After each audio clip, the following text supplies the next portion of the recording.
हमारे ऊपर प्रभु की कृपा है ये हम कैसे पहचाने? तो ये 8 लक्षण प्रकट होने लगते हैं जिस पर हरिजू की प्रियाजू की कृपा है।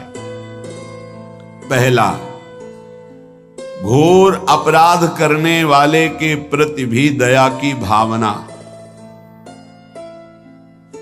शांति पहला लक्षण है। भाव में भी पहले शांत भाव है। हमारे ऊपर श्री हरिजू की कृपा है, इसकी पहचान ये 8 लक्षण। पहला, शांति, अर्थात घोर अपराधी के प्रति भी गुस्सा ना क्षमा करना, ये हरि की कृपा का लक्षण है। देख लो भाई, घोर अपराधी शब्द तो जाने दो, जरा सा प्रतिकूल हो जाए तो लाख समझाओ पर भ्रकुटी तनी रहती है।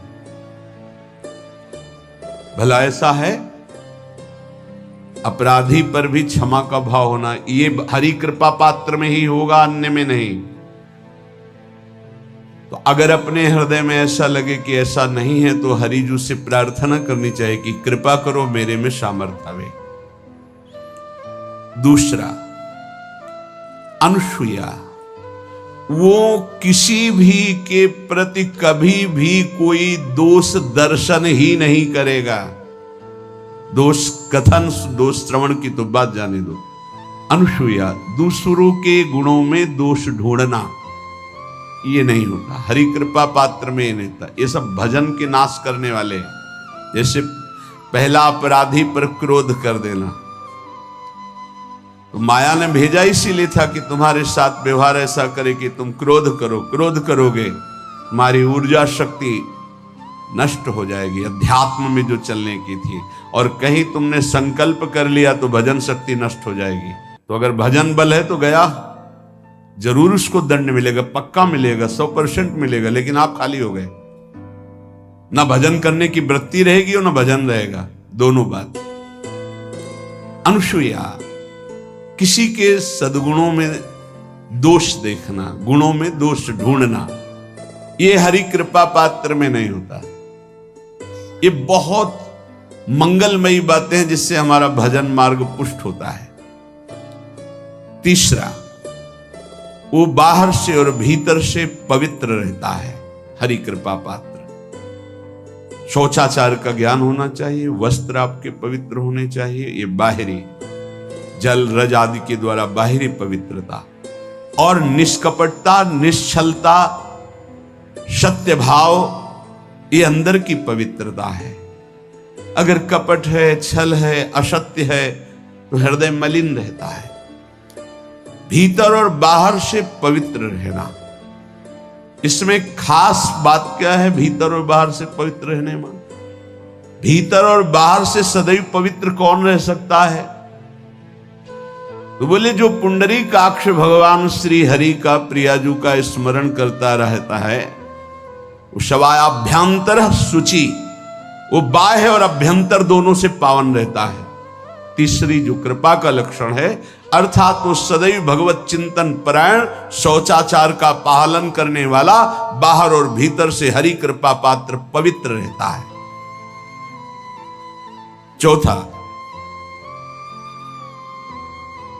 ऐसे कार्यों का अनुष्ठान न करे जिनमें हमारा भजन छूटता है, जिनमें सत्य छूटता है, जिनमें भगवत भाव छूटता है। जैसे आपके ऊपर कृपा हुई, आप भगवत मार्ग में चल रहे हैं, अब आप ऐसे संसारिक कार्यों का अनुष्ठान कर रहे हैं जिनमें आपकी चित्तवृत्ति बिल्कुल भगवत विमुख हो रही, तो जीवन का लाभ क्या होगा? लाभ तो है भगवत स्मरण सहित। जैसे कल एक ने प्रश्न किया कि मैं खाता तो नहीं हूं लेकिन मांस के दुकान में मांस बेचता हूं, होटल आदमी, क्या उचित है? ये उचित कैसे हो सकता है? तुम और भी तो व्यापार कर सकते हो। जरूरी है धर्म का पालन करने की इच्छा करते हो, धर्म आचरण करते हो, ऐसा नहीं। तो विरत बहुकर्मा, उन कर्मों से हमें विरत रहना है जो हमारे धर्म के विरुद्ध है, जो भजन के विरुद्ध है। हरि कृपा पात्र ऐसे कर्मों का अनुष्ठान कर ही नहीं सकता। अपने भजन का फल देखना भगवत कृपा पात्र के, सबको प्रदान कर देना। हिम्मत है? अपने भजन, इतनी मेहनत से किया हुआ भजन, भजन होने के बाद हे प्रभु इस भजन का फल हो, सर्वे भवन्तु सुखिना सर्वे सन्तु निरामयः। यहां तो कहते महाराज एक माला रोज आपके लिए करता हूं कि आपकी बीमारी ठीक रहे, तो शेष किसके लिए करते हो प्रभु? शेष अगर इष्ट और गुरु के लिए तुम्हारा है कि एक माला करते तो फिर इतनी माला करते तो हमें क्या होगा? सब आपको दे देंगे तो हमें क्या होगा? तभी भजन का रहस्य नहीं जाना। छठवां,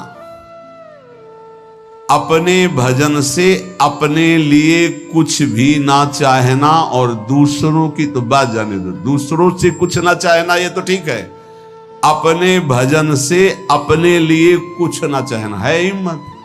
देखो ये हरि कृपा पात्र में हिम्मत होती है। अपना भजन अपने प्रयोग में ना लाना, इसका भी आंतरिक रहस्य है।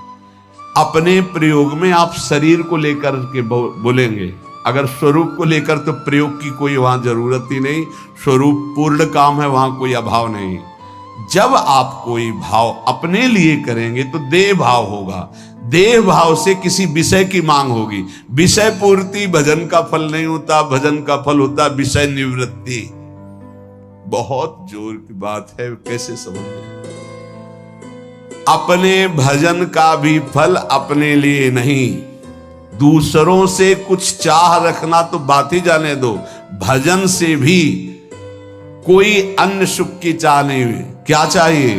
भजन ही बनता रहे, भजन का फल भजन बनता रहे, खूब निरंतर जप करते रहे।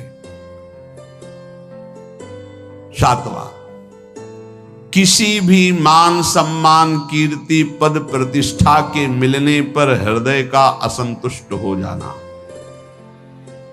यह हरि कृपा पात्र का लक्षण होता है। प्रणाम नमस्कार जय हो तो हृदय में असंतुष्ट हो जाना चाहिए। कोई किंचन मात्र अभिमान न उदय हो जाए। प्रभु बचाओ, ये माया की चकाचौंध से बचा लो नाथ। कौन सा अपराध बन गया कि आपकी जय की जगह यहां हमको ऐसा सुनना पड़े। मान प्रतिष्ठा कीर्ति जिसके लिए बड़े बड़े लालायित रहते, हरि कृपा पात्र को विष की तरह चुभती है। और आठवां, किसी भी प्राणी समुदाय से संबंध ना रखते हुए सब पर दया की भावना, सब पर कृपा की भावना, सब पर करुणा मैत्री, पर किसी से ममता नहीं। ये सूत्र बहुत व्यवहार में प्रयोग करने योग्य है।